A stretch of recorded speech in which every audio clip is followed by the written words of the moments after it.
Hoje vamos elaborar a parte 5 de Dragon Ball Daima episódio 20, né? Tentar finalizar todo esse contexto, esses buracos que acabaram ficando. Após o Goku, né, ele conseguir ali, finalmente, com o seu poderoso Kamehameha, abrir ali um buraco na crosta terrestre do reino do Daimakai, né? A gente vê que o Rei Kadan informa que aquele buraco que o Goku fez está ajudando a ventilar e empurrar o gás, né, que era liberado na atmosfera dos três mundos, o que fazia praticamente a atmosfera, né, ficar mais pesada do terceiro mundo para o segundo e do segundo para o primeiro.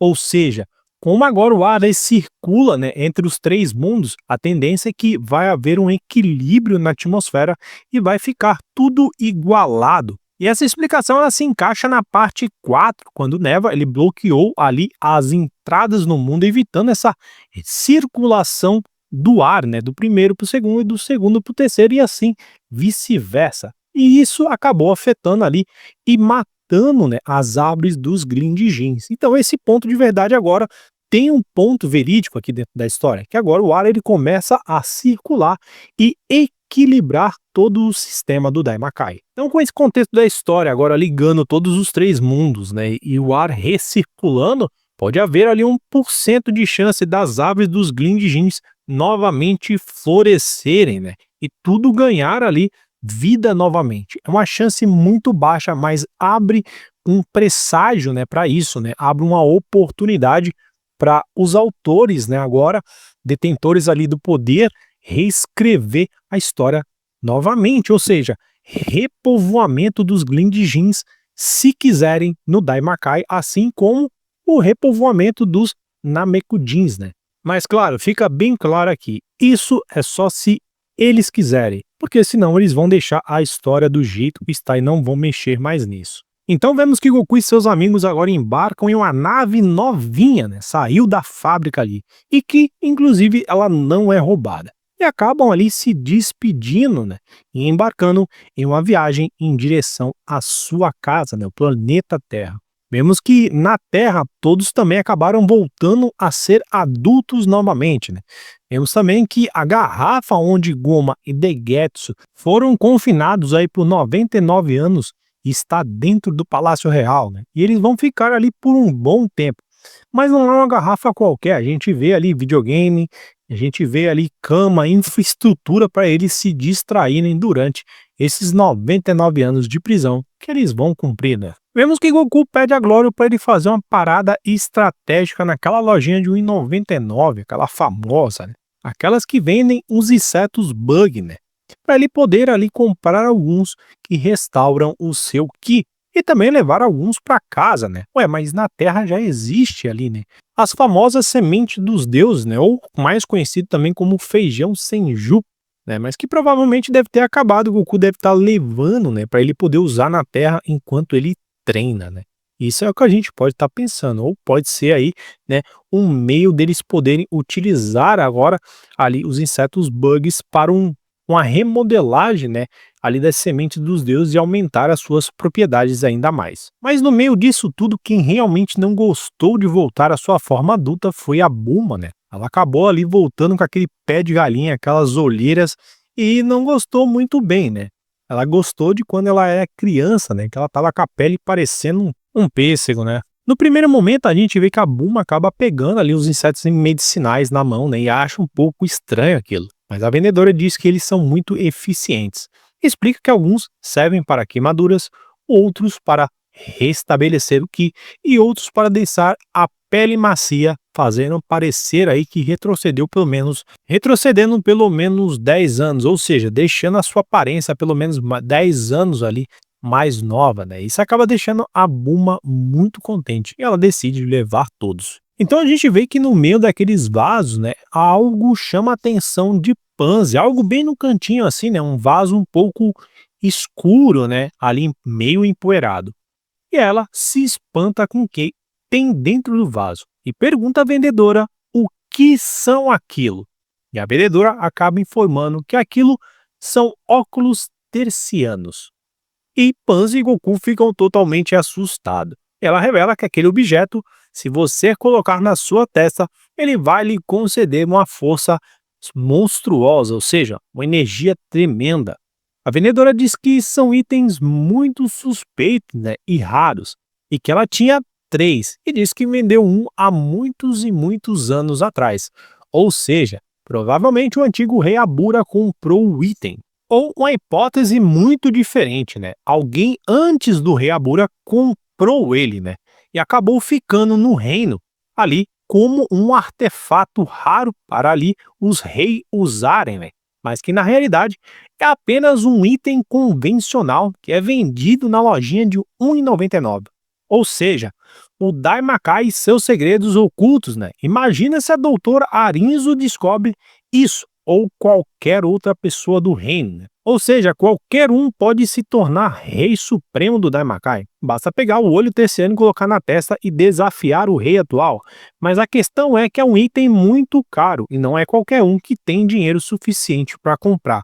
Ou seja, só realmente quem tem dinheiro ali dentro do reino. E isso cabe ali ao primeiro mundo, né? As pessoas do primeiro mundo que têm bastante riqueza. Ou seja, os outros dois mundos não têm tanta riqueza. E no final do contexto daquela conversa, a gente vê que a vendedora faz uma pergunta: ó, se vocês estão interessados, eu posso fazer um pequeno desconto para vocês, para você levar um para casa. Ou seja, imagina se o Goku pensa em levar um desses para casa e colocar na testa. Simplesmente não haveria mais ninguém no universo para derrotar Goku. Ou seja, o Vegeta também, independente de quem usasse, né, seria a pessoa mais forte do universo. Só que ele acaba não levando, né? Um ponto importante também dentro da obra foi a questão da magia versus o Ki, né? Ao meu ver, todo usuário do Daimakai, né, ele não tem um conhecimento da palavra Ki, mas usa o Ki em seu cotidiano como magia, dando a todos o que está dentro do Daimakai, o contexto que são todos usuários de magia.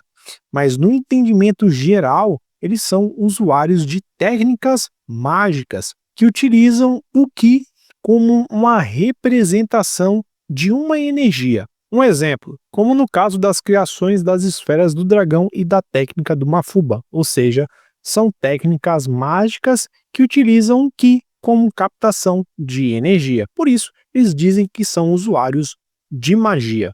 Um outro ponto importante também foi quando o Goku ele comprou aqueles insetos bugs, né, que faziam a união de dois corpos ou até mesmo de três corpos, né?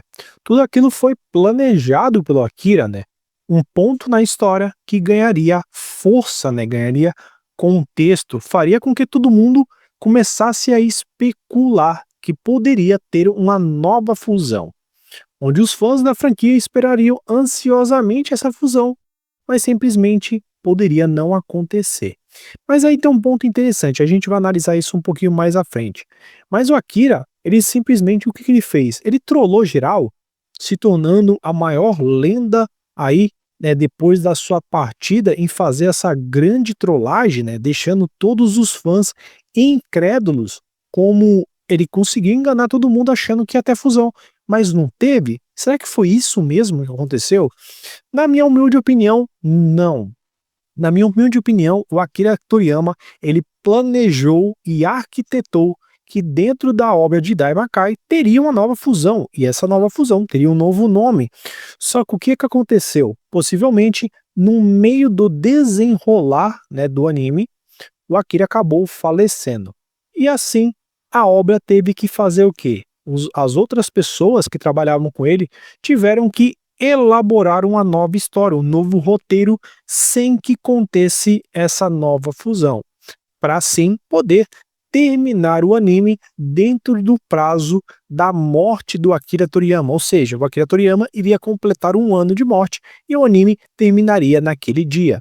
Possivelmente, o anime de Daimakai, né, do Dragon Ball Daima, ele teria ali muito mais do que apenas 20 episódios, né? Que foi ali o seu total. Ele teria muito mais episódios, ele teria ali um aprofundamento da história dos Namekusins pelo Akira Toriyama, ele teria também um aprofundamento da história dos Glinjins escrito pelo Akira Toriyama, então teria um desenrolar maior. Mas isso acabou indo por água abaixo com a morte do Akira Toriyama. E o povo que trabalhava para ele também não quis mexer muito. O próprio Super Saiyajin 4, né, o contexto de como ele foi criado, ele teria ali uma diferenciação do jeito que ele se moldou ali no Daimakai, né, aquela apresentação.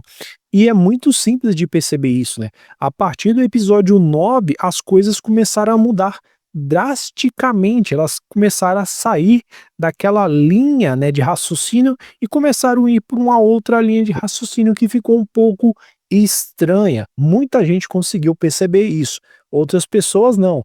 E pode ver que também ele começou a sair, né, desse roteiro, as coisas começaram a ficar o quê?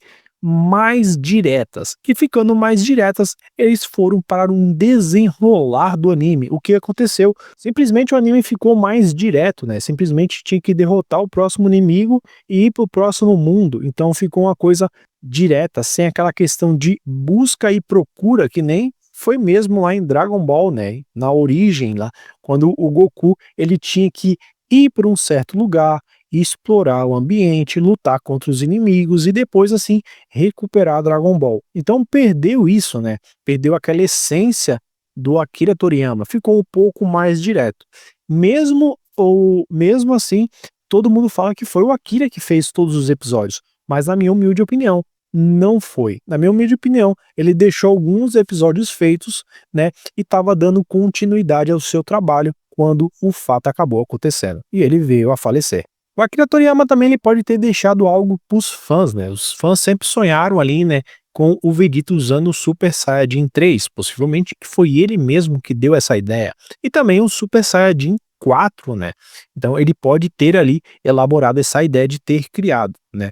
Só que ele também deixou uma piada pronta ali no final do anime, né?